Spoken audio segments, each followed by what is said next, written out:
The air is very fragrant. Flowers, flowers, flowers.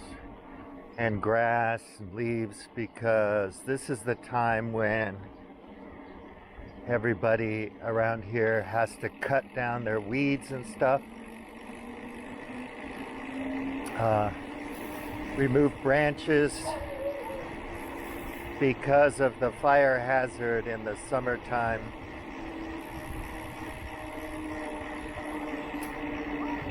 So there's a lot of that kind of work going on.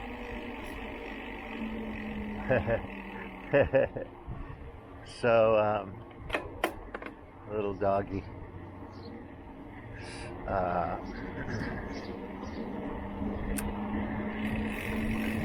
just love the scent that you get, the smells, different seasons here. It was a long, wet winter, a lot of rain. So I'm kind of enjoying the sunshine and the warm weather. But it was 31 degrees yesterday, and it was pretty hot. It feels hotter because the sun is very strong here. And when you're out in it, it really feels hotter. But it cools off at night. It goes down to 15 degrees, which is very pleasant for sleeping. I like that. So it hits a high temperature in the midday, and then it goes down. So you don't have this, you're not boiling at night until later. I think August. It'll be warmer at night. But it's very pleasant now, and it's nice to get out in the morning and enjoy the pleasant temperature. Very, very, very nice. So I had fun this morning when I woke up, as I do, perusing the things I follow on the internet. Sometimes I watch ABC News in the States because I just want to see how goofy the whole news cycle is there. And they always, after horrible weather and scandal and Trump and mass shootings and police officer dead and graveyard in somebody's backyard, all these weird, stories designed to, get people excited, because you wouldn't watch if it was all good news. They have a segment at the end called America Strong. So something nice happens. It's funny. I mean, this is one thing nice that happened the whole day. But I guess news is the nasty bits. It's kind of cliche at this point. So this story was a school at some level of baseball, a university. They made it to the series. I don't know, AAA, AA, I don't know much about university baseball. So they made it to the series, and then the dean of the school had to announce to the players that the school will shut down after this year. So bittersweet. Small school, kind of sad, but they don't have enough money. Yale and Harvard have billions of dollars, and well, So I watched Stephen Woodford, Rationality Rules. He was talking about Jordan Peterson, talking to, forgot his name, the guy on Pints with Aquinas, who I think obviously must be a Catholic channel, but he seems genuine and intelligent, and he pushed back against Peterson's emphatic nonsense. And that was pretty good.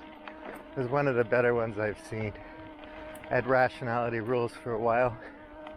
But the question was,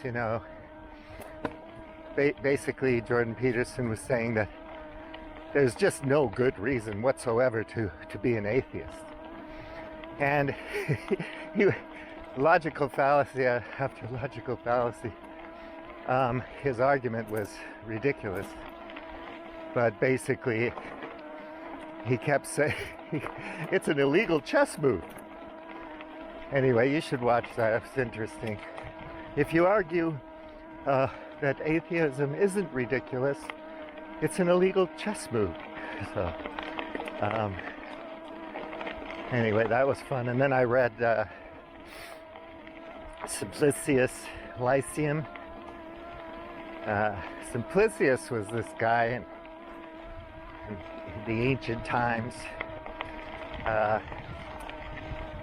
who wrote a lot of things about the works of Plato, Aristotle, and so on. And without him, we would have much less information about those people. And the Lyceum was the place where Aristotle taught. Anyway, this guy comments on the war in Ukraine. He uses a lot of really good sources from the West, from the East, from Russia, elsewhere.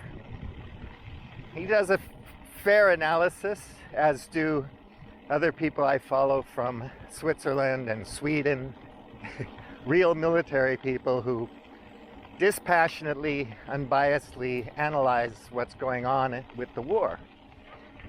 People in the West don't want to hear it because they just love their propaganda so much that they feel insulted if you suggest that there's information out there that might inform the strategies, the game theory of the West.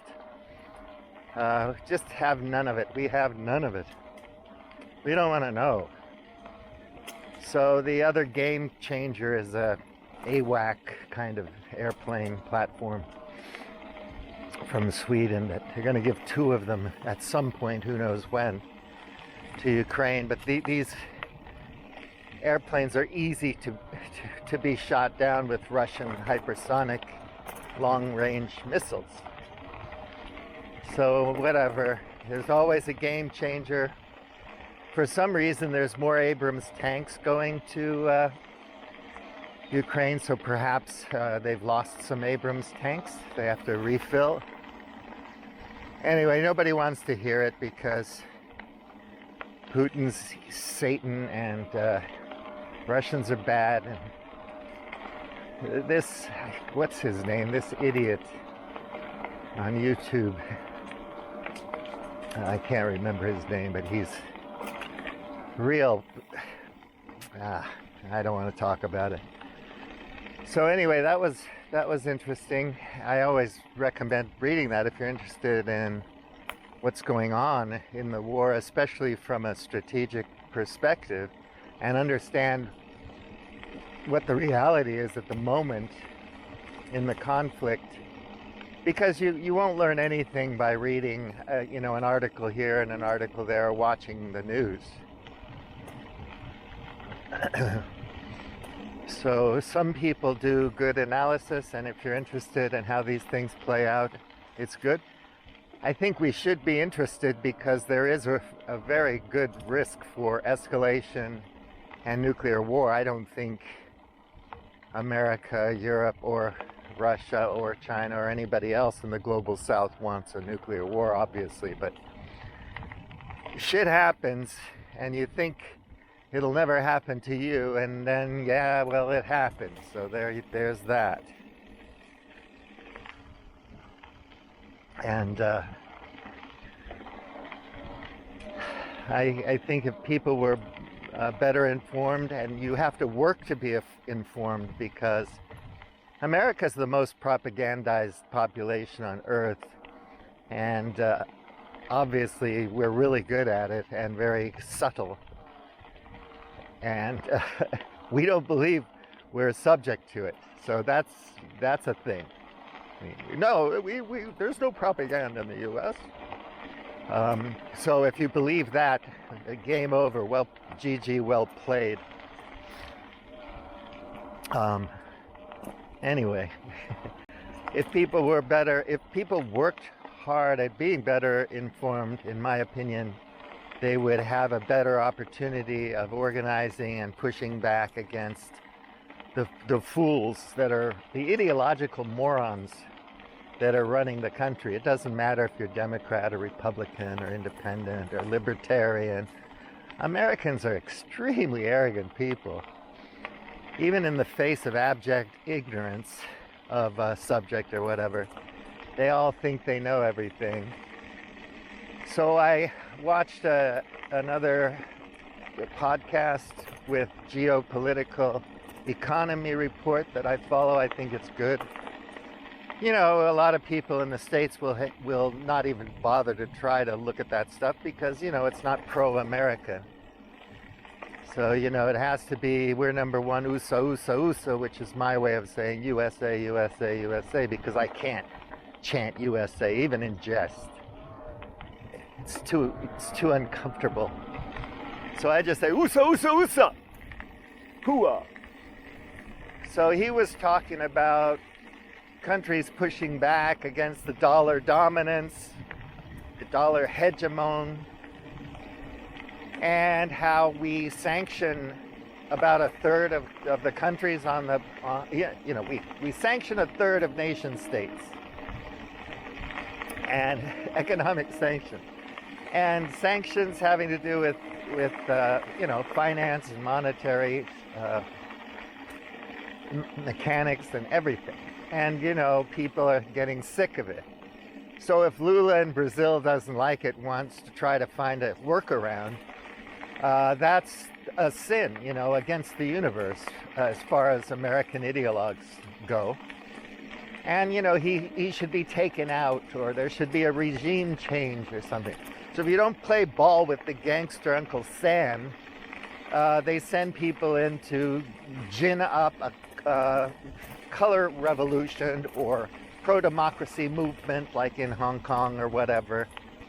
And they use the NGOs, non-governmental organizations, and other mechanisms to get everyone excited. And they make you think that they're going to back you up to the hilt, just like in Ukraine.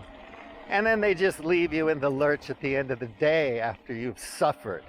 So I was in Hong Kong during the pro-democracy thing from the very outset until 2019, and I just come on.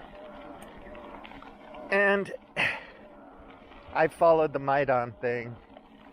Anyway, never mind. You don't want to hear it. Zelensky's a TV star comedian who's your superhero. Everyone else is wrong. And you believe the party line. And so, you know, you watch TV, you get it. So never mind. Okay, fine. You're in business. Meanwhile, when you read about things in the States, it doesn't look so pretty. I mean, yeah, it's a wealthy country and all that, beautiful country. But there are plenty of problems that need solving domestically. But who cares? And of course, I watched the Trump come out after he was convicted and just spout nonsense and bullshit. Unbelievable that people listen to it, but they do. Tens of millions of people. Of course, the Republican Party rallied behind him because it's not really politics happening in the States. It's just the party. The party above all else. That's why you need to read Simone Weil. I keep harping on that. It's so insightful, and she was writing in the 30s. She passed away in the early 40s. Anyway, so the dollar hegemon, basically, you know, American lawmakers, neocons, whatever you want to call them, Democrats and Republicans, don't believe any nation on earth should have sovereignty unless they play ball with the gangster Uncle Sam. and his agenda of privatizing everything so that Wall Street, American business can go in and take over and control everything. And it never goes well. Milton Friedman can say whatever the fuck he wants. It never turns out that way. It's a fantasy, it's a religion. But again, you'd have to study the works of Milton Friedman and other people to have any idea about what I'm talking about, and nobody's going to do that